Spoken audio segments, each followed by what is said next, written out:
trigger warning, and I don't give these very often. Maybe this is the third time in almost 400 episodes that we've given trigger warning. Look, today you're going to meet Paul Hutchinson, a serial entrepreneur.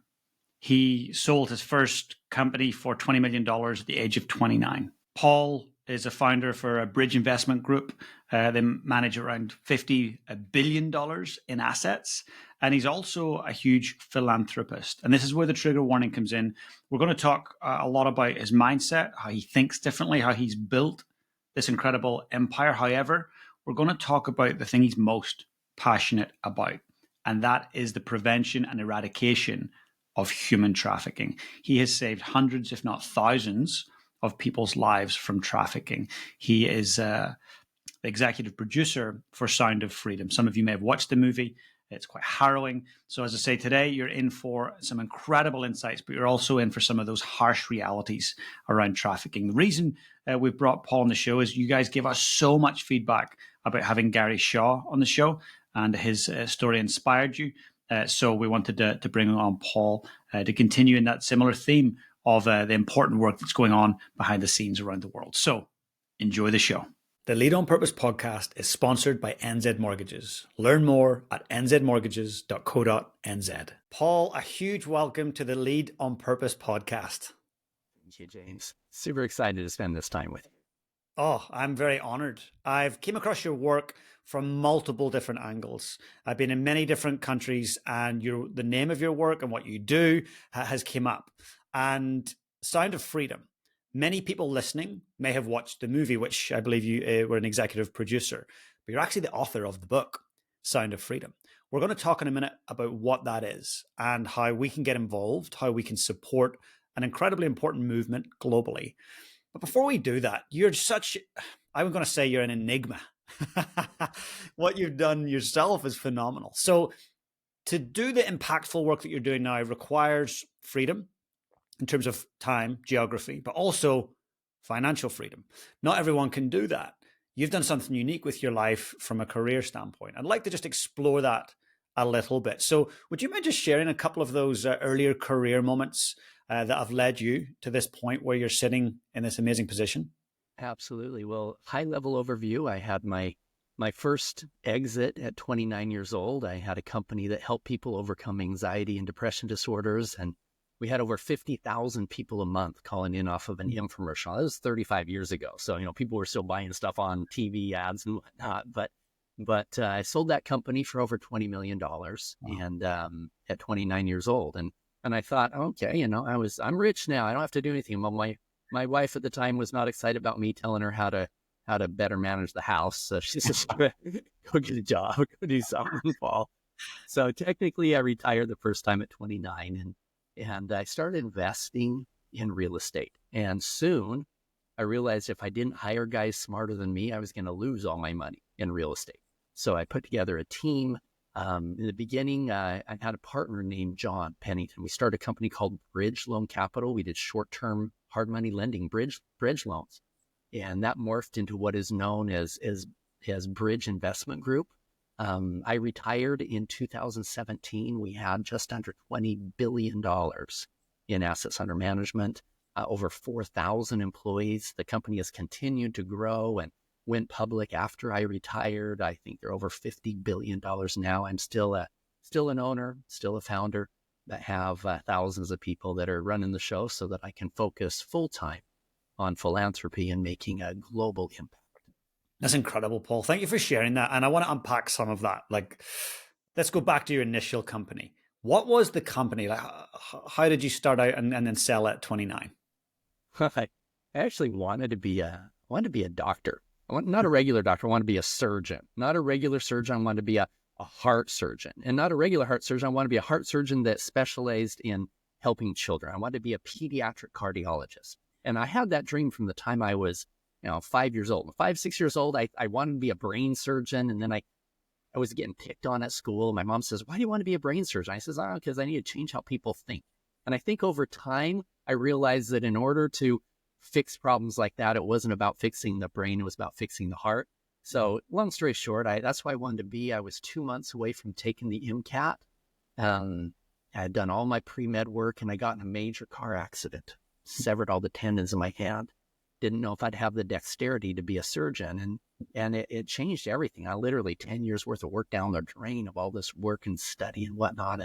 And I had a friend of the family who was super wealthy, and he said, Paul, why do you want to be a doctor? And I said, I'll be honest, I want the money. I'll go to school for 12 years so I can drive a Ferrari. He laughed. He said, Paul, he said, you have a unique gift with people, so much so that I'm willing to be your mentor. He said, if you do what I teach you to do, you'll be a millionaire by the time you're 30 and you'll have the time to enjoy it. I said, okay, well, what do I do? I'm just this young 21-year-old kid. And he said, first things first, you need to learn how to handle rejection and you need to learn how to sell. He says, it's irrelevant what kind of company you go into. If you can't handle those things, you're going to fail. He said, you're always going to be selling something to your investors, to your employees, to your customers, whatever it is. And so I got a high rejection job and cold calling, selling children's videos, and the company. And he said, Paul, he said, you have to work to learn. Don't work to earn. He said, you're young enough right now. You need to be educating yourself every day. He said, and this was the most powerful advice he gave me. He said, the most valuable piece of real estate you will ever own is the 6 inches between your ears. He said, you spend time developing that. Everything else is yours. And so he said, I don't even want you to know if your car radio works. He said, from now on, everywhere you go, you need to be listening to audio programs on business and finance and relationships and leadership and whatever it is. And so I did. My kids joked with me years later. I bought LeBron James's Range Rover from it, and it had $6,000 rims on each rim. It had like $60,000 subwoofers in the back. And my kids were joking. They said, what are you going to do? Listen to all of your inspirational self-help things on your $60,000 speakers? I said, you know what? I said, because I listened to those, that's why I bought the freaking car, right? I love it. So I was at this company, selling, and they brought on a new client, the Lucinda Bassett's Attacking Anxiety and Depression program. And I really related to what she was trying to put together. We ended up putting together a personal coaching program and expanding. She was like $6 million a year and in the red. By the time I sold the company, we were $72 million a year and doing very well. But that was a process. But the thing that was super important to me is, even though I had a few hundred employees, taking the time to physically get there on the phone at least once or twice a week with some of the customers was super grounding for me. And especially if I had a room full of guys that had excuses of why they couldn't make sales, I said, guys, you know what? Forget this. I'm freaking the boss. I own the freaking company, right? And I walk in, I put a $100 bill up on the board. I said, you guys already have warm leads, stuff you're working with. I'm getting on the phone right now. Whoever beats me in the next 2 hours gets that $100. And many times I was the one that took it, So I was leading by example. And over those years, I spoke with thousands of people who had debilitating anxiety and depression disorders to the point where they couldn't live a normal life. And being able to make money, big money, while still creating massive good in the lives of other people was the most beautiful part of my entire journey. And it was so fulfilling. In fact, so many times I sold that company, started, investing in real estate and started the fund.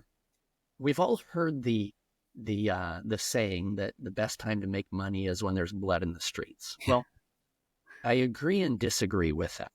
It was originally quoted by Baron Rothschild years ago, talking about how you can make money on the backs of pain and suffering and things they all fear and whatever else. Yes, that's the time to make money. But I've changed it for me personally to say I make money when there's blood in the streets by creating the first aid kits to help the people, right? If you can foresee some of the challenges, if you can see where the problems are going to be and set things up in a way where you can create a true win-win-win, then everybody can profit. And that's exactly how we made billions of dollars in building the investment fund, was with that philosophy. And we can go into further depth in that later. That's amazing. Thank you for sharing that. And It's interesting, just to touch on the anxiety and depression part. You obviously help thousands and thousands of humans move forward and find a way forward. What were some of the lessons? What can we learn? How can we? Because I know that anxiety and depression is very prevalent all around the world. What did you learn in your time, and what can we actually do to make a difference there? Everybody deals with some degree of anxiety. You know, it's a fear in our minds of things that aren't real that we're exacerbating, and there's so many different things that we can do to overcome that. Everything from, you know, we teach breath work in some of our breath work seminars. We teach deep meditation and turning off that overly active brain. But the real key is understanding that anxiety comes from worry and what if thinking and negative expectations and the perceptions we have of ourselves or our coping skills in dealing with stress. And these are all things that can be changed, all of them. And they're simply habit patterns of thought.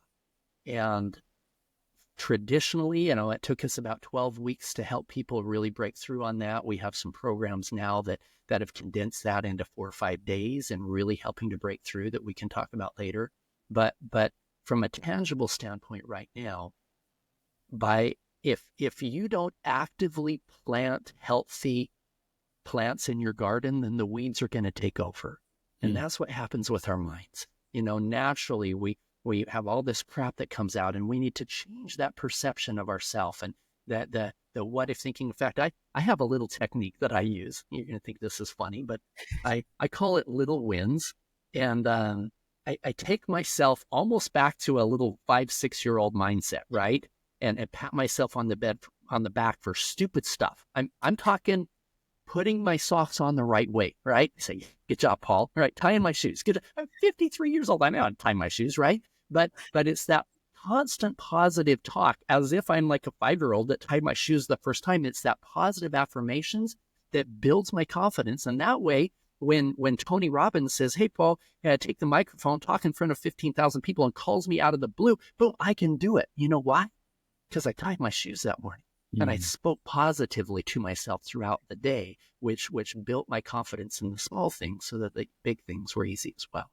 Such a good tactical tip. I really appreciate that. And I've been to a lot of Tony's events and over in Fiji and whatnot. He's another level in terms of thinking and taking action. Absolutely. He's a wonderful, wonderful man. He came and saw one of our undercover rescue missions in firsthand, and it rocked his world. And, you know, this is when I was working with one of the previous foundations, but I had led all of the undercover for about 3 months in this country, and we had taken down the head of the dragon. And since that time, we've cultivated a beautiful friendship, and I honor him for the millions of lives that he has changed through helping people change their perceptions of themselves and changing their energy and their state of mind, because that's really what it's all about. You know, people sit back and think, oh, you know, what's the how-to? How do I build this company? How do this? No, you've got to be really tied into the why. I tell people, a man who understands why is never at the mercy to somebody who simply understands how. And you know, this is that process of visualizing and taking yourself, not just mentally. And people are like, oh, I tried visualization, that doesn't work. That's because you didn't emotionally take yourself there, right? If you can take yourself from a heart space to the point where you can feel it and see it and everything, then it will literally attract those things into your life. In fact, a little side story, I think this is one. So Tony called me and he said, hey, Paul, I know you know Glenn Beck. He's a big radio talk show host here in the U.S. And he says, I think it'd be awesome if Glenn came to one of my UPW events. So I said, great. So I called up Glenn. He said, yeah, I'll bring my son. And so we flew and we picked him up. Now, there's a part in we're sitting there in the front row, you know, roped off area, all this crap. And Tony has a part of that event where he has this almost a 2-hour section where he helps you identify something in your life, usually in your business life, that's not where you want to be. And he emotionally takes you through where you want to be. And you write down in detail what it looks like, what it feels like, everything. And then he emotionally takes you there and he pulls it away from you and he takes you there. Well, I was on my second marriage that was headed for a divorce and it was toxic. And I realized I had used this technique in building multi-billion-dollar companies. I had used it in identifying children and rescuing kids. I had never used it in my personal life. I thought, you know what?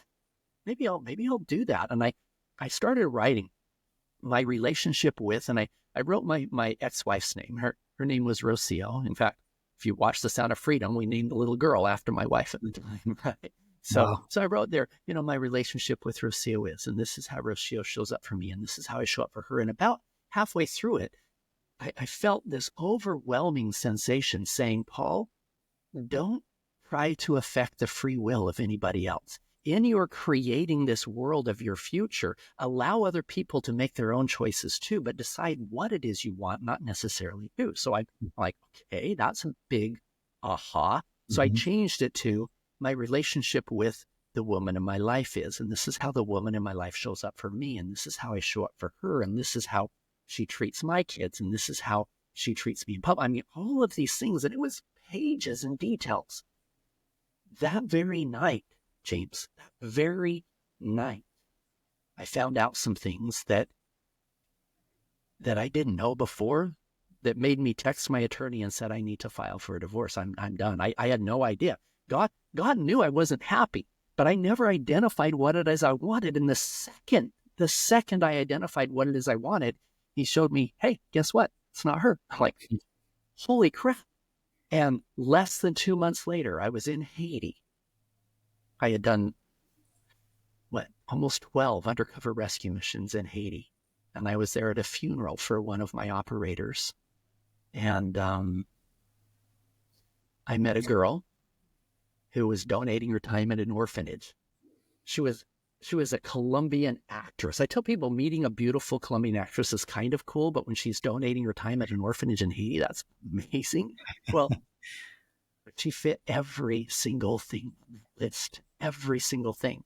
We're so happily married today because I used that visualization manifestation technique in not only my business career, but what's really important, which is my interpersonal relationships.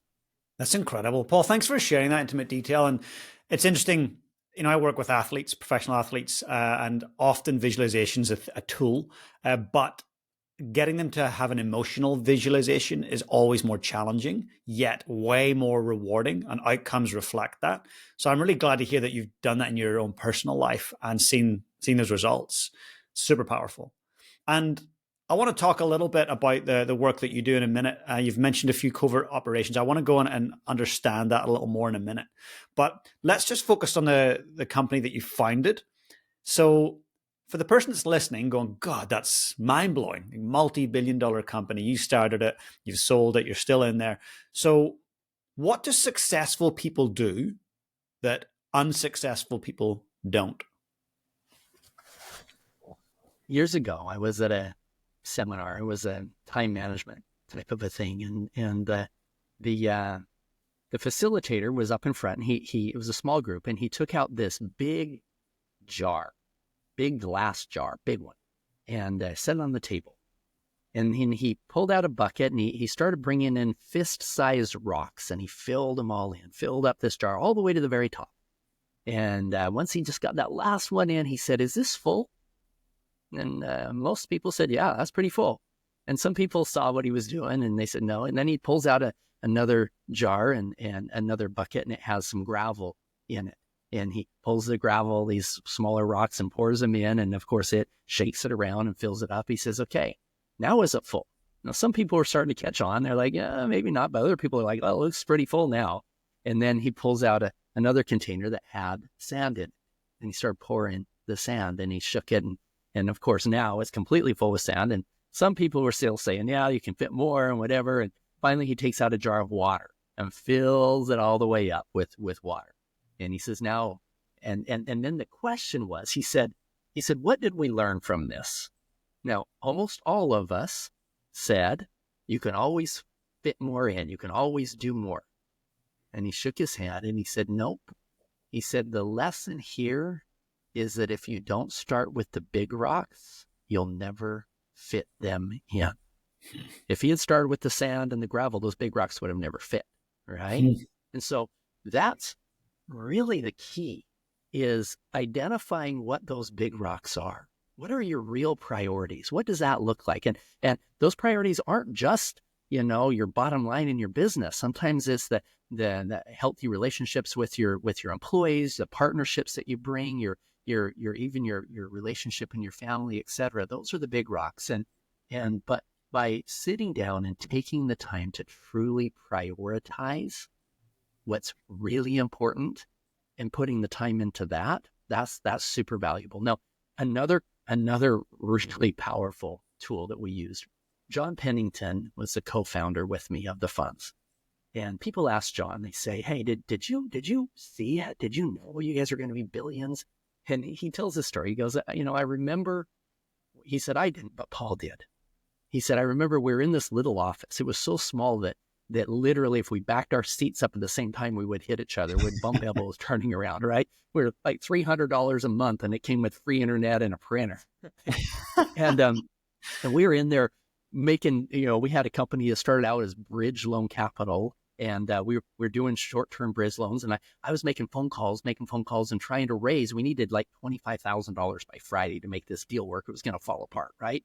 I'm calling, I hang up the phone, and John says that he remembers the story. He says, Paul turned around after making a call, and he put his pinky by the side of his mouth, and he said, John, we're going to be $1 billion fund someday. And John's like, Paul, we need $25,000 by Friday. $1 billion was such a big number, but if you don't put it out there, you'll never get there. And so that I remember at the end of that day, John said, Paul, you know that neither one of us have the pedigree, the background, the experience to run a multi-billion dollar fund. I mean, I was a University of Utah dropout, right? So he had an MBA, but it wasn't an Ivy League school. I said, but if we build it right, if we build it with integrity, if we build the foundation now, expecting that it's going to be that in the future, we will attract the right people. And indeed, that's what happened. By maintaining that visualization of where we wanted to be and leading from the heart and doing everything with integrity, we attracted power players. In fact, and what's crazy is it wasn't putting out a resume. I literally, my son's soccer coach said, hey, Paul, you need to meet this guy. He just moved into Utah. He's overqualified for everything here. And I meet this guy. This guy raised $14 billion to bail out the Asian debt crisis in the late 90s. He had a JD MBA from Ivy League schools. I'm like, holy crap, this guy's. So we bring him on as a partner. And another key to our success was not having the ego that we knew everything. So we bring him on, and about 2 months after he brought him on, this was December of 2006, he came into my office. He sat down. He said, Paul, we're in trouble. I said, like, we're in trouble? Like, we, the fund? He goes, no, like we, the country, probably the whole world. This was 18 months before the 2008 financial crisis, right? He had all these third order polynomial equations that were way over my head, right? Over my pay grade. And he said, this is going to be a major catastrophe. And if you don't change, you're going to be upside down with everybody in the hard money lending space. And the reason we listened to him, he was arguably one of the top experts in the world at analyzing banking cycles and credit crises. That's what his job was at Citigroup, was to make sure the city was in the right asset class at the right time. He studied banking crises all the way back to Nazi Germany to make sure that he had the right information. So here he was as our employee. We didn't hire him for that job, but it was a 1 in a billion chance that he was there, saw that crisis early. We positioned ourselves right. And when the rest of the market lost 30 and 50%, just like I was talking about earlier, we don't make money from the blood in the streets. We make money from creating the first aid kits for the blood in the streets. So we says, okay, if indeed this is going to happen, this crash is going to come, how can we truly create value? Value for our investors, value for our employees, value for us, and value for the banks, value for the tenants. We put together a team that could manage those distressed assets during a time of catastrophe in the U.S. market, and was the number one performing real estate fund of our size and vintage in the entire country. And then big companies like Morgan Stanley were like, hey, you know what? You guys are doing great. Here's $100 million. Here's another 100. Wow. Things really ramped up from that point onwards then. It was phenomenal. Well, and what was a really big difference too is Don, who used to work with Citi, he said, let's go to Hong Kong. Let's go meet with my old boss. His name was Bob Morse, right? Bob was he was the head of the investment bank with Citi. I mean, he was a big guy. And we're in terms of power player. And we're hoping Don would write us a $20 million check. And I remember I flew across the ocean. I'm so freaking tired. I'm sitting there at his desk. I have the private offering memorandum. I have the pitch book, and I push him forward, and he pushes them back across the desk. Doesn't even open them.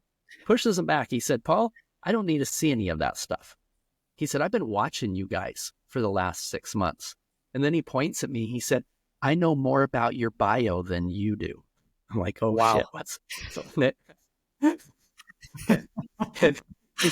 he said, I'm super impressed with the team that you've been putting together, with your integrity, with your strategy. He said, I don't want to write you a $20 million check. He said, I want to bring in a $300 million check, and I want to own the GP. Well,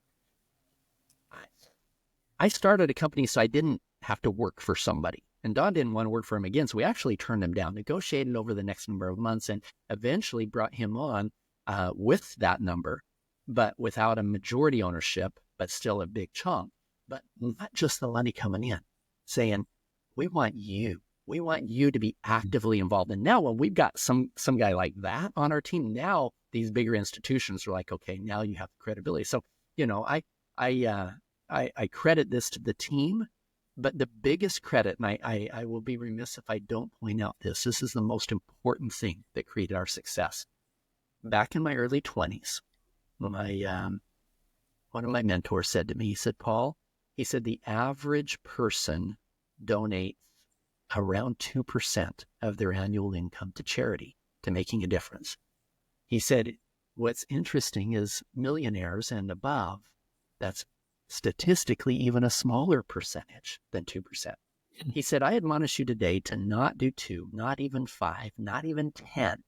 He said, make a commitment that 15 to 20% of your income will go to making a positive impact in the lives of others, will go to charity. And I'm like, holy crap, I'm only earning $2,000 a month at the time. 20% of that, I have to live on $1,600. I have to work more hours just to pay for things. And I said, what about work-life balance? He goes, well, in addition to that, probably more important than the money, he said, you should donate 20% of your time.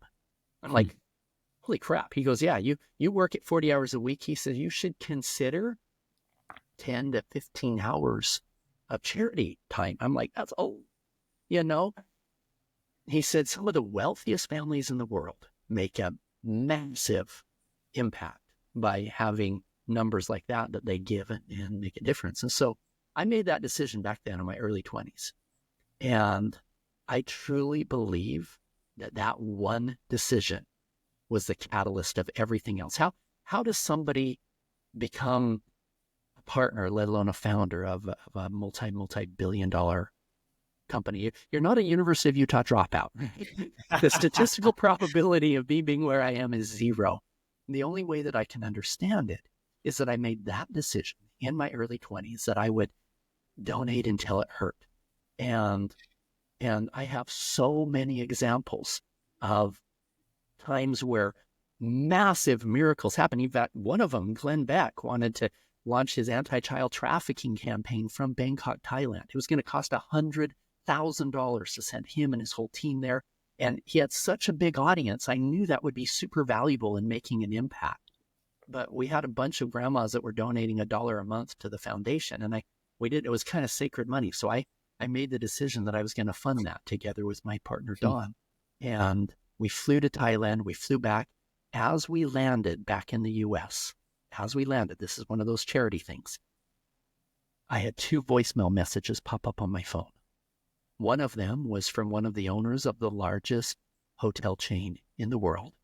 And he said, Paul, I've been looking at your numbers and I want to put another $10 million in your senior housing fund. And the other one was from one of the board members of the investment committee of a company that owns some of the biggest gas station chains in the United States. And their number was even bigger.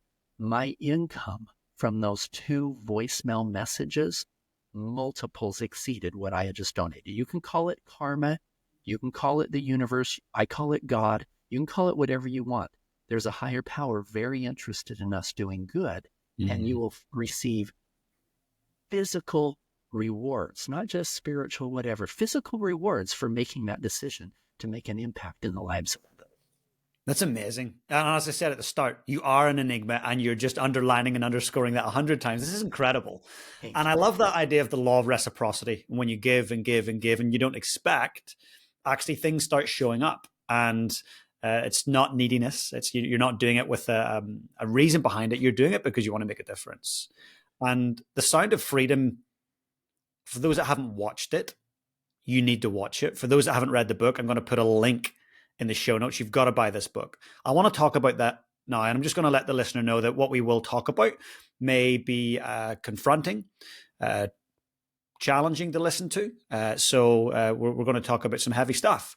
But the work you do is incredibly important, and we need to shine a light on it. So can I just ask, how did you go from what you were doing professionally to what you're doing now philanthropically with the mission of helping save so many lives?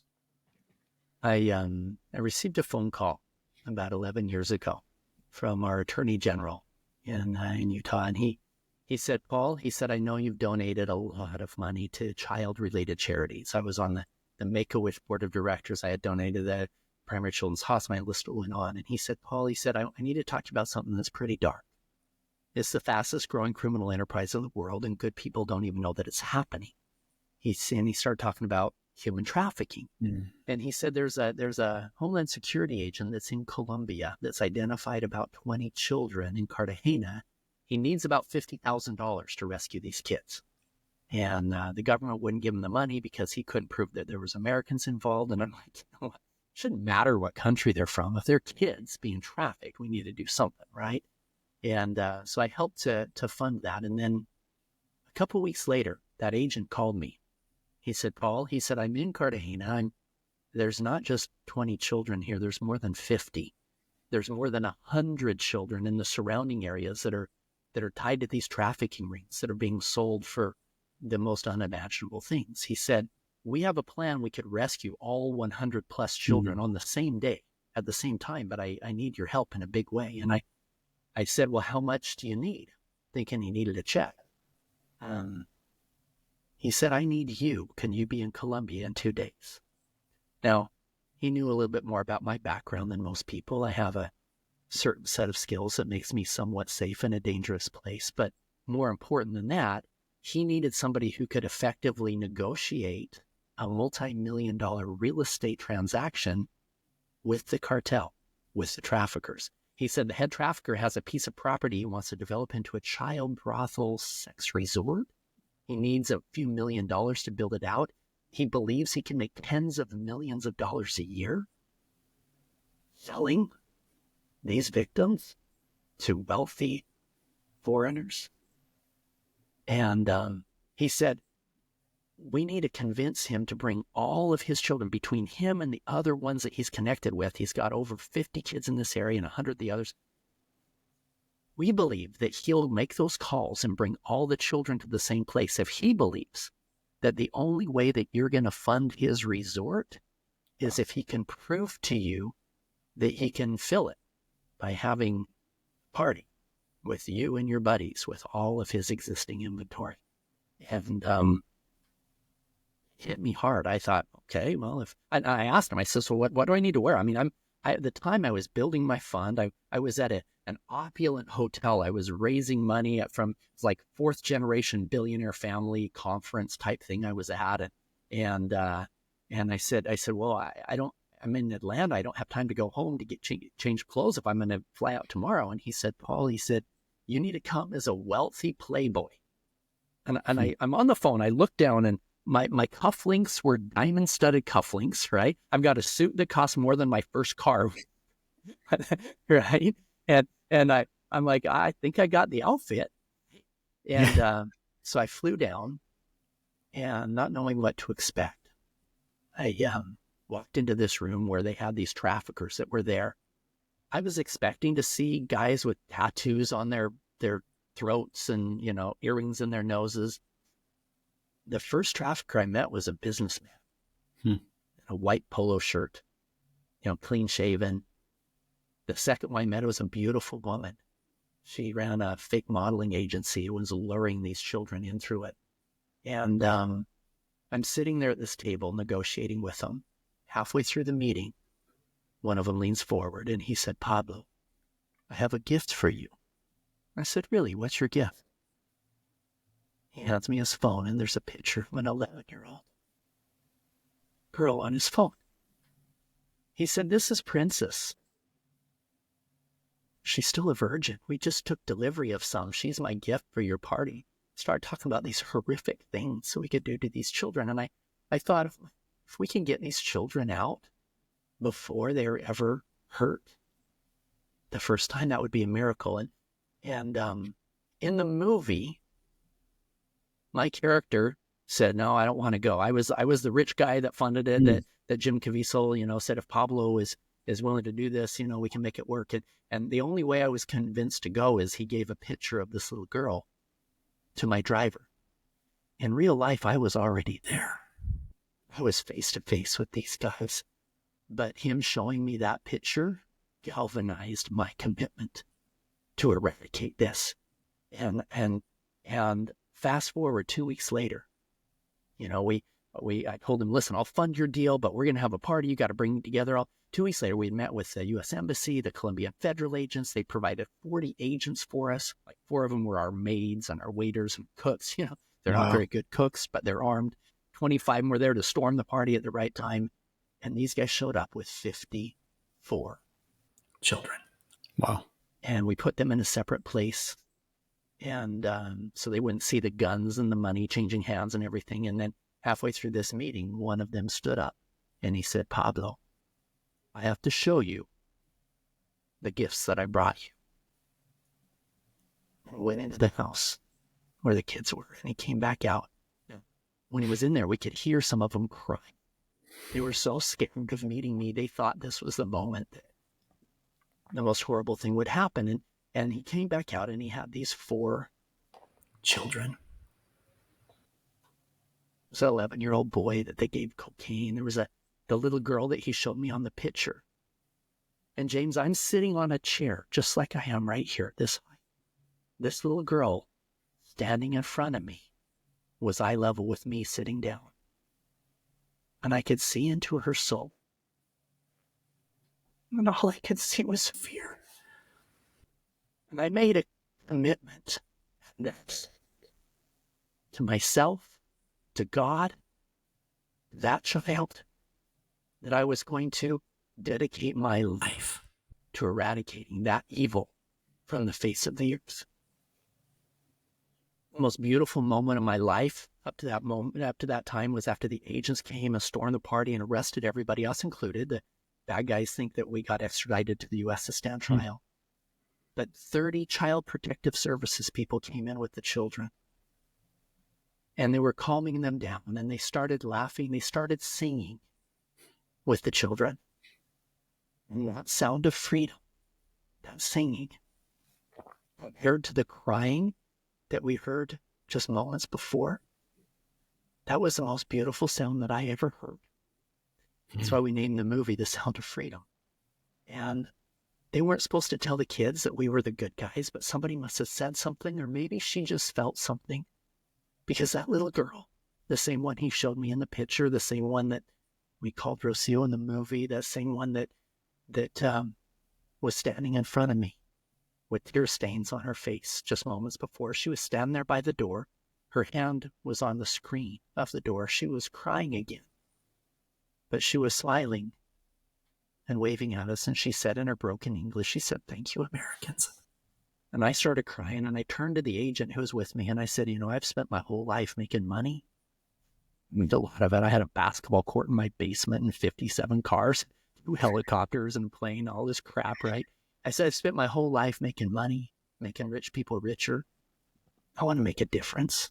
I want to help. What can you do? How can I help? And he said, Paul, unfortunately, there's a huge demand for this that comes from guys like Jeffrey Epstein. They're wealthy, big egos, big arrogance. He said, I can't teach my Navy SEALs how to wear a $50,000 watch and negotiate a multi-million-dollar deal. He said, and I have never met an ultra successful business owner who's had the training that you've had. He said, if you're willing to be the bait, I'll change your whole life.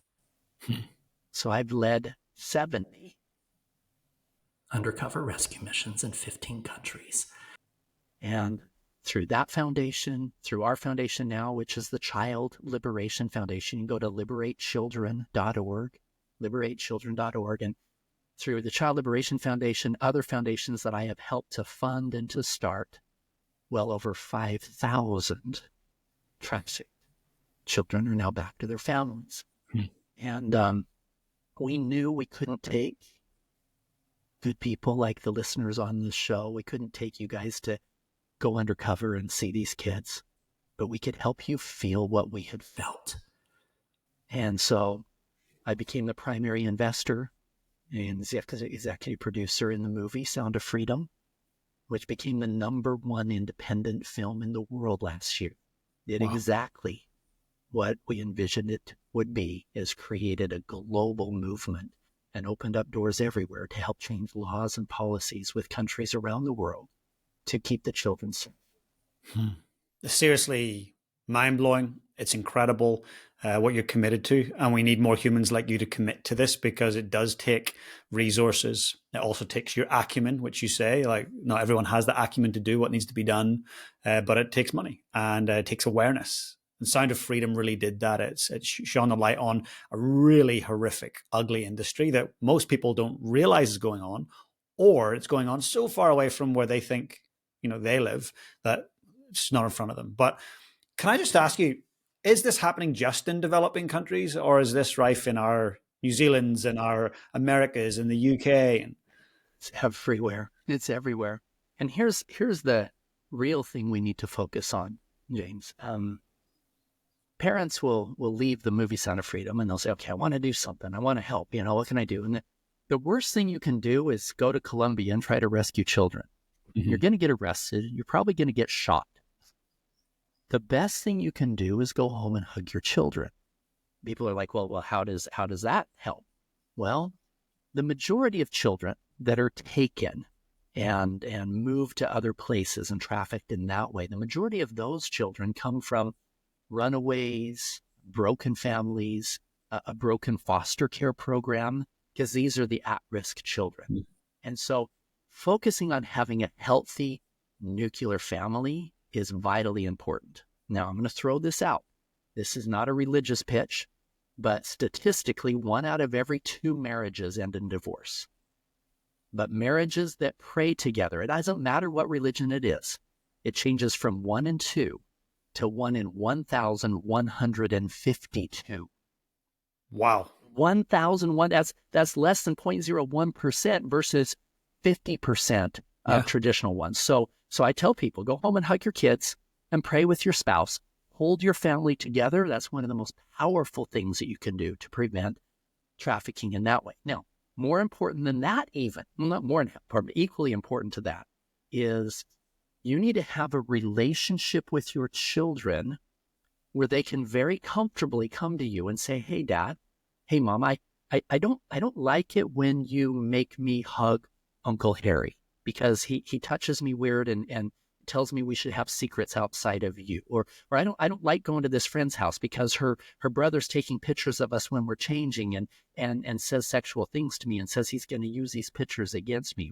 Or we don't like this babysitter because she's showing us pornography and tells us that we should trust her more than you. These are grooming behaviors. And here's the scary statistics. If you walk out in your front yard in New Zealand, in the US, in the UK, all around the world, even healthy neighborhoods, you walk out in your front yard and you look left and you look right, there's a very high chance that one of those homes is a dangerous place for children. Now, let me tell you the statistics. Yes, there's over 10 million children that are considered trafficked, right? Very few of them happen like what you see in the Sound of Freedom movie, where it's taken from a healthy home, put into a container, and taken to another country. We can talk about how to prevent things like that. But the majority of children that are being sold for these horrific things sleep in their own beds at night, and their parents are completely unaware. Other than the fact that their 12-year-old all of a sudden turns into a recluse from the outward person that she was before, and the parents don't realize that somebody got a sexting picture of her, used it to manipulate her, and told her, hey, you're going to show up at this house every Tuesday right after school. Otherwise, this is all going to go public to the world type thing, right? These things happen all the time. And they're happening all over. So statistically, 40% of all women that you know have been a victim of sexual violence, sexual abuse at some time in their life. One out of every four women who are listening to us right now, it happened as a child. As a child. Now, for men, it's a little bit less. It's one in every five, 20% of all men at some time in their life. However, even them, the majority of them was when they were children, and 1/4 of them was under the age of 10 years old in their own homes. So here's what's happened.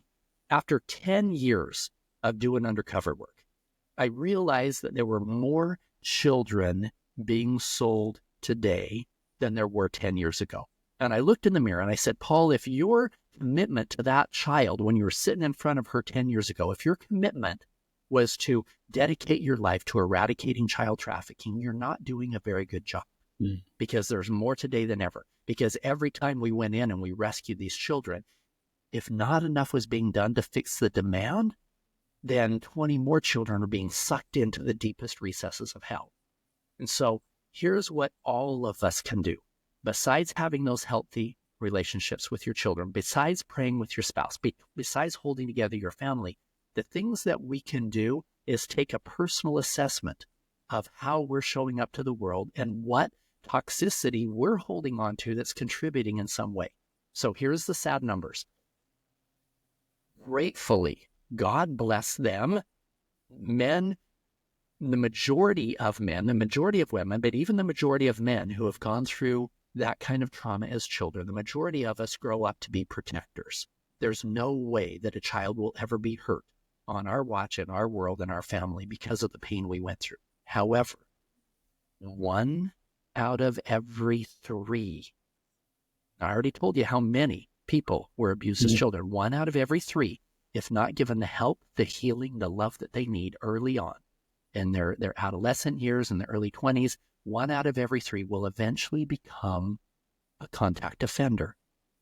Now, don't get me wrong, guys. I'm not a pedophile sympathizer. I'm not saying that anything is justifiable here. I have put my life in danger to ensure that they never hurt innocents again. But what I found prancing every single time I did an undercover mission is that I wish that I could have gone back 5 or 10 years before those children were ever hurt in the first place and sat down with that trafficker, looked him in the eye and say, what is going on in your life that makes you think that in any way it's okay to walk down that road? And see if I could give them the help, the love that they need. In addition to that, let's say that there's guys listening here that are like, you know what, that happened to me, but I'm one of those ones that I would never pass it on. And that's beautiful, and I commend you. However, if it's showing up in anger issues, low self-esteem, anxiety, depression, if it's showing up in any of those ways, even verbal and physical abuse of others, eventually that trickle down is going to affect children. And we all need to take an assessment and say, how do we heal humanity so that something like child trafficking doesn't exist? Yeah, I'm just 100% with you on that. I've got a friend here in New Zealand. Him and his wife have an incredible movement that they've started. It's spreading right across the world. Dwayne The Rock Johnson got behind it recently as well, around how do we heal men? How do we help men heal their trauma? Because generally it's men that are driving a lot of these awful statistics. So when you say that, I 100% resonate, Paul, with why you're saying it and where it comes from. It's incredible.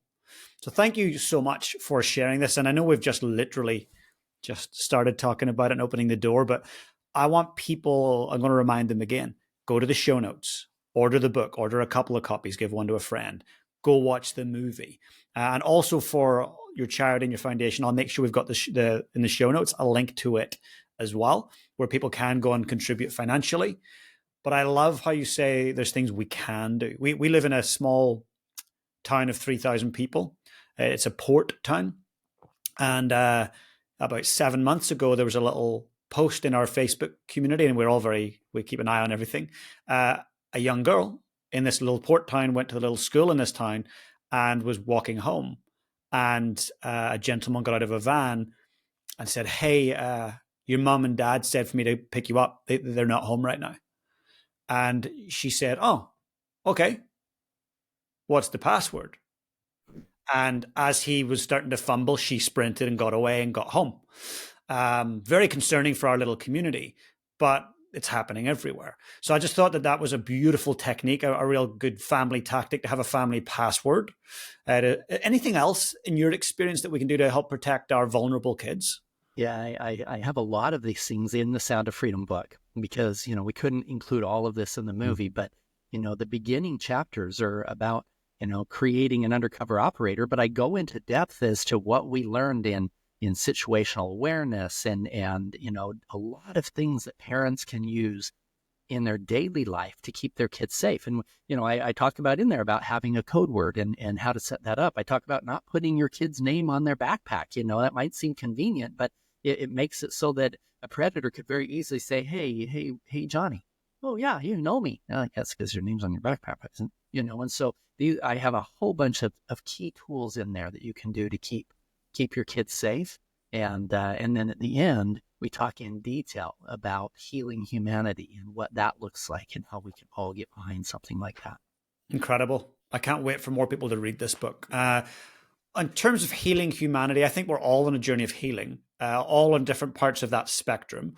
I mean, if we've got through life without any trauma, man, oh man, maybe, we're very lucky, but I don't think many people have. So there's traditional healing in the Western world, but there's obviously other ways now as well. What have you found to be most powerful in these recent years? Well, this is, this goes back to, I built the company for 10 years and helping people overcome anxiety, depression, and PTSD and addictions. And that took us 12 plus weeks. We've identified some tools that literally in 4 or 5 days, we're able to get 10 years worth of therapy done. Now, these are somewhat controversial, but I'll go into them because these are incredibly powerful. Back in the late 60s, President Nixon in the U.S. decided to classify a whole bunch of things as Schedule I drugs. So we've been taught our entire life that these things are as dangerous as cocaine. And what I'm talking about is things like sassafras, white lily, mistletoe, psilocybin, different types of psychedelics. Now, don't get me wrong. I am not an advocate whatsoever of somebody going to a rave party and getting high on something, whatever else. That's not what I'm talking about. I'm talking about therapeutic use. In fact, you can Google, you can look up the Johns Hopkins University studies on using psychedelics, specifically in psilocybin, in overcoming anxiety, depression, PTSD, and addictions. And about 8 years ago, I had a couple of my undercover operators came to me. Now, we were burning through operators. We had Navy SEALs and Green Berets that had seen the worst thing on the battlefields. That one undercover mission, seeing 8-year-olds being sold, ruined them. They're like, and so I had 2 operators, one that had done 14 missions with me and one that had done 22. And they called me up together on a joint call and they said, "Paul, do you trust us?" I said, "I trust you with my life. I go undercover." They said, "Well, you need to come to this event. That's a healing event this weekend." And I'm like, "Healing? I don't need to heal. I'm Paul effing Hutchinson. I have this big ego, all these cars, and toxic marriage, all this crap." And they said, "No, this is something that is super powerful." And it was the single most transformational 24 hours of my life. In fact, in the Johns Hopkins University studies, 76% of people who go through a guided, facilitated plant medicine experience do so, and say 76% of them said it was the number one most impactful event of their life as well. And something really powerful too. They had another study. Now, here's the thing. A lot of us think, oh, well, they're super dangerous. That's why they're Schedule I drugs. No, psilocybin is safer than table sugar. There's never been a case of addiction. There's never been a case of overdose. And when used properly, they're incredibly effective at shedding childhood trauma, of getting through ego issues, of dealing with, anger issues, of of getting through anxiety, depression, PTSD, and addictions, all of these things. And so, we host these in Latin America. You can go to liberatinghumanity.com and learn some more about the process. But taking somebody through that experience is incredibly effective. We've taken groups of women who have all had severe childhood sexual trauma. We've brought in men's groups who are all stuck in addictions to pornography and other things. We brought in different like couples groups and whatnot to help them mend some of the difficult issues. But it has been the single most powerful tool that I have seen, and I'm now a master facilitator. We've facilitated over 58 guided meditation journey experiences in the last number of years. We do about one a month, and work with what I call the tip of the umbrella. The leaders, the royalty and billionaire families that we bring in to help them transform and change. So, it's incredible. It's interesting you bring up psilocybin. For those that are not familiar, that my understanding of psilocybin, it comes from a mushroom. It's from the earth. It's a plant. And the more people I meet, and I'm sitting down with interesting humans like you do, who are doing incredible things in the world, who are very buttoned up. They're trying psilocybin. They're venturing into ayahuasca. They're trying plant medicine with incredible outputs. I mean, incredible transformations. And I think it's easy to point at stuff we find weird. It's easy to point at stuff we find different. We can kind of other those things, and a bit of othering going on with plant medicine. But I do believe when we embrace it, there's an opportunity to grow. And I'll be honest, Paul, I haven't went there yet. And I say yet because it's something I'm learning about and open to and curious about. And I feel if I just shut it down and go, oh, no, that stuff's weird, there's possibly something I'm leaving on the table in my life that I could heal or that I could improve. So I might see you in Latin America one time. We'd love to. We'd love to host you. It would be beautiful. One really interesting statistic too. Another study by John Hopkins. They had around 850 self-proclaimed atheists. I'm not talking agnostic. I don't know if God exists or not. I'm talking full atheists. God does not exist. People. 850 of them, and after one single, I'm not talking about a rave party, whatever. I'm talking about a guided meditation psilocybin experience with a trained professional. After one single experience, 2/3 of that 850 people changed their self-diagnostic to, no, I'm not an atheist anymore. There is a God, And Wow. now it's, again, this isn't a spiritual thing, but when what it does is it opens up that veil. We're so stuck in this world and our five senses and everything here, and we have a hard time connecting with our higher self. We came to this earth. We don't remember what happened before. We don't remember, all that pre-earth life, God. We don't remember any of this stuff. We have to operate on this, believe. But in that space, it opens it up, and you can feel your connection to all things, and it changes your perspective, and it gets you out of all this addictive crap. It's super beautiful and super powerful and incredibly transformational. Well, Paul, I hear that from so many more people now than you can imagine. 10 years ago, it was never talked about, but it's very openly talked about now. So I just want to say a huge thanks. I've got another question for you before we wrap up. I want to be mindful of your time. I feel like I could have you on the show once a month and we still wouldn't get through everything that we want to get through. So I want you to imagine for a moment that we'll fast forward into the future, many years into the future. You're highly aware that it's your very last day here on Earth. And a very young person that you care about dearly comes into the room and says, Paul, how do I go about leading my life on purpose? What would you say to them? I would say do everything you do from the place of the heart. I would say learn to listen, not to listen with my hand on my ear. Listen with my hand on my heart. Because every one of us are born with that spark, that divine spark. Every one of us have the ability to feel and recognize that spirit of truth, that connection with all things, with each other, and be led in ways in our life that will bring about so much happiness and so much good.